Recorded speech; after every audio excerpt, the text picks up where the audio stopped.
Today on the Happy Families podcast, what do you do when your child has an irrational fear, or at least a fear that doesn't make sense to you? Welcome. So good to have you along for the Happy Families podcast. Real parenting solutions every day on Australia's most downloaded parenting podcast. We are Justin and Kylie Coulson, and every Tuesday on the pod, we answer your tricky questions, whether they're questions about discipline, bedtime, screens, well-being, relationships, anything at all. Literally ask us anything. If you'd like to submit a question, we've got a super simple system. It's at happyfamilies.com.au. Literally go to the website, scroll down to where it says podcasts, click the record button, start talking, let us know what's on your mind. Kylie, a question today from Joanne in Melbourne. Hi, Justin. My name's Joanne and I'm from Melbourne. I've been listening to your podcast since my eldest was a baby and it has helped us so much as parents. I'm getting in touch because my son has a fear of buttons. We're not sure how it developed and it started sometime between when he was 2 and 3. We thought he would outgrow it and so didn't really push it, but he's now 5 and is about to start school. We've been preparing him by telling him that he'll have no choice but to wear uniforms when he goes to school, which will have buttons on them. So we managed to get him to start wearing his kinder uniform on alternate days, but he would want to have something over it to hide the buttons, either a jumper or a jacket, which won't always be an option with the warmer weather. We're afraid that if we push it, it will traumatize him further. We're not sure what to do, and should we see a therapist? Thanks in advance. Joanne. Kylie, were you afraid of stuff when you were a kid? I did have a pretty irrational fear. I actually don't know if I've overcome it yet. Yeah, what have you got in mind? I don't like talking to strangers on the phone. I remember once I asked you, could you make a call about connecting the electricity because we're moving into this place, and you refused to do it. You're like, I don't want to talk to people I don't know about stuff.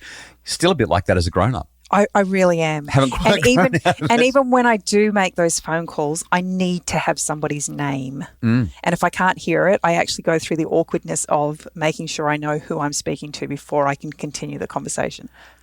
Have you thought about therapy for this? Maybe. I'm just kidding.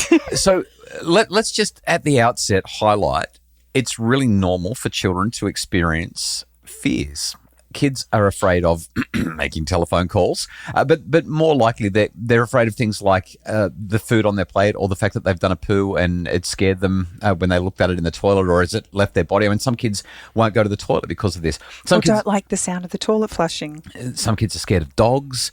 There was COVID. Do you remember how terrified, I mean, during sort of 2020, 2021, the number of people, we did some podcasts on this, the number of people who said, my child is afraid of germs. So scared of germs. My child won't touch door handles, or, I mean, even adults didn't want to touch fuel pumps in the early days of COVID. And so the idea that, I mean, some people became afraid of going outside without hand sanitizer or gloves or masks.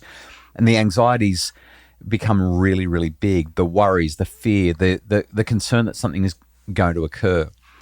Being afraid of buttons is perhaps a little more unusual. It's not one that we hear a lot, but kids become afraid of different stuff for different reasons. I think the most important thing here is that you remember that your child is not being difficult. Your child is having a difficulty. And we're not going to talk just about buttons here. I mean, Joanne's question is important and we'll address it, but I want to talk generally about children being afraid of stuff.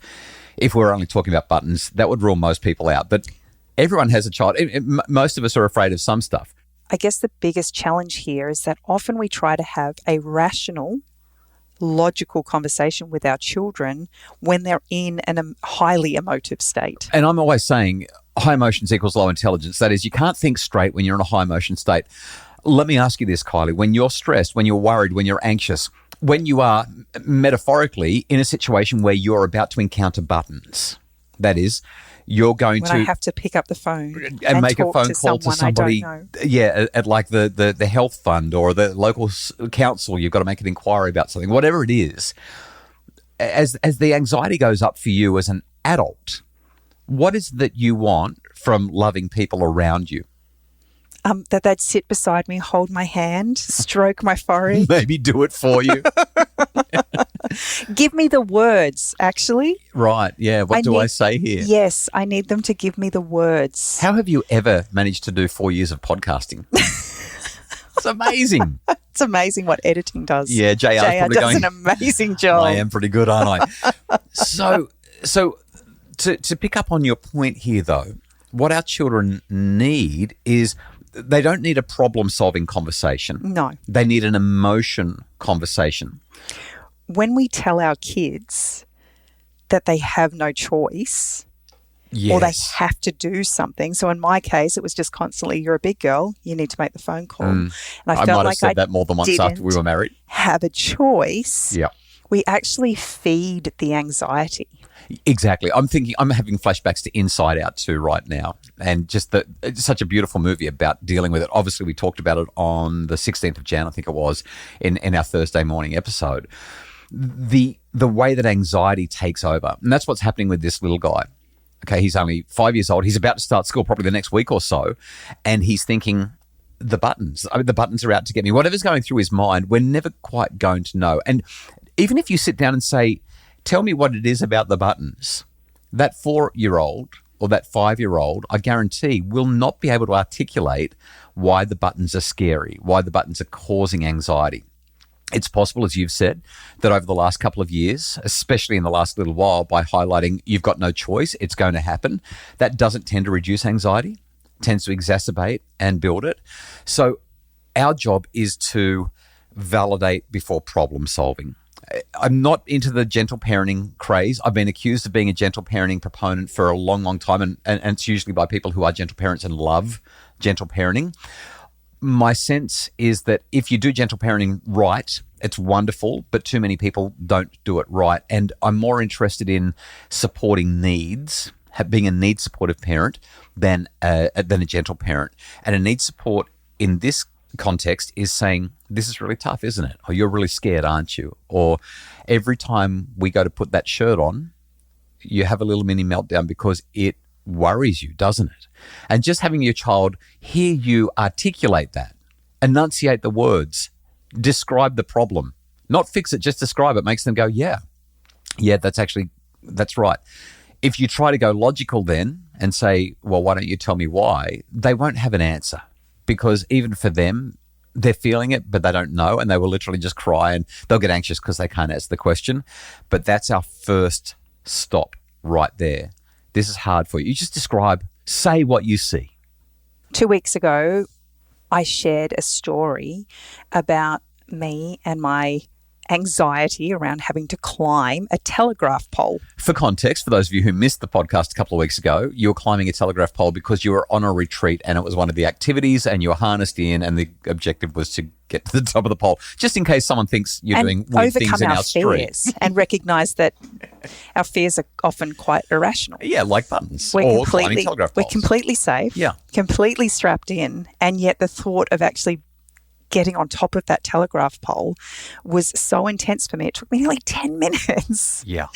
10 minutes to do it. But what I loved about, I guess, my reflection of it was that in that moment, I didn't need a whole heap of people at the bottom screaming at me, telling me I could do it and that everything was going to be okay. What I appreciated and needed and was given was the quiet patience of my mentor at the bottom. I love that who phrase. Just said, take a deep breath, Kylie. You've got this. You've got this. The phrase quiet patience is what resonates for me. After the break on the Happy Families podcast, we'll look at 7 action steps to help your kids, regardless of what they're afraid of, to have those brave button moments.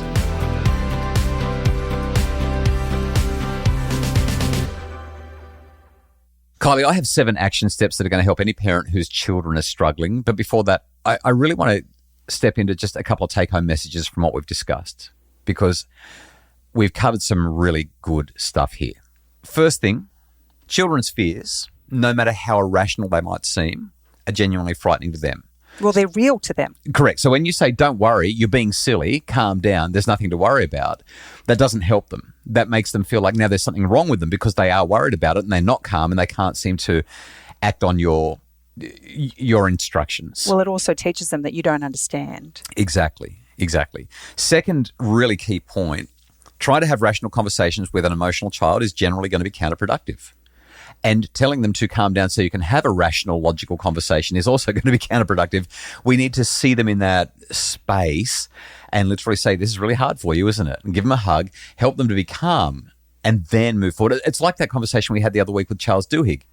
Do you want to be helped? Do you want a hug? Or do you want to be heard?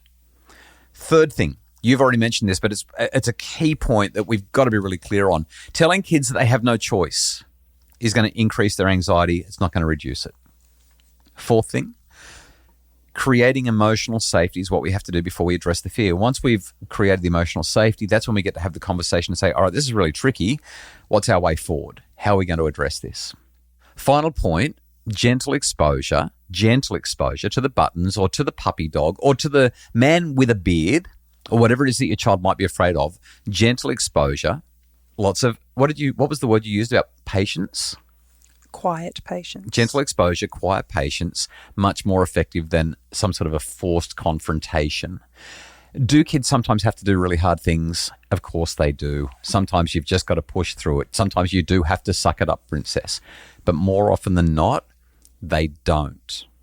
You've just taken me back to my childcare days and the idea of exposing children to different mediums. I wonder what it would look like to use buttons in your art, whether be at first he might not want to touch one, but you could attach one to the end of a cork and use that as a stamp that he could use to create patterns on his page. As he gets a bit more comfortable with it, you might do some button sorting, or you might actually do a button artwork, a collage. The buttons could be the center of flowers or the sun.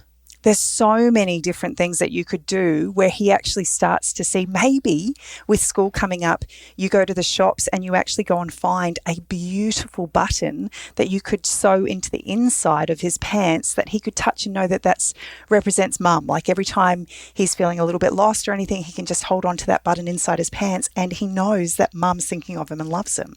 There are so many different ways that you could play with this and have so much fun. You could teach him to use a needle and thread and sew buttons and turn that into a craft project or a fun weekend activity. I know that sounds weird, but little kids, 4-year-old, 5-year-old kids, they would probably be like, I get to sit with my parents and use a needle has risk associated with it. This becomes a really fun potential.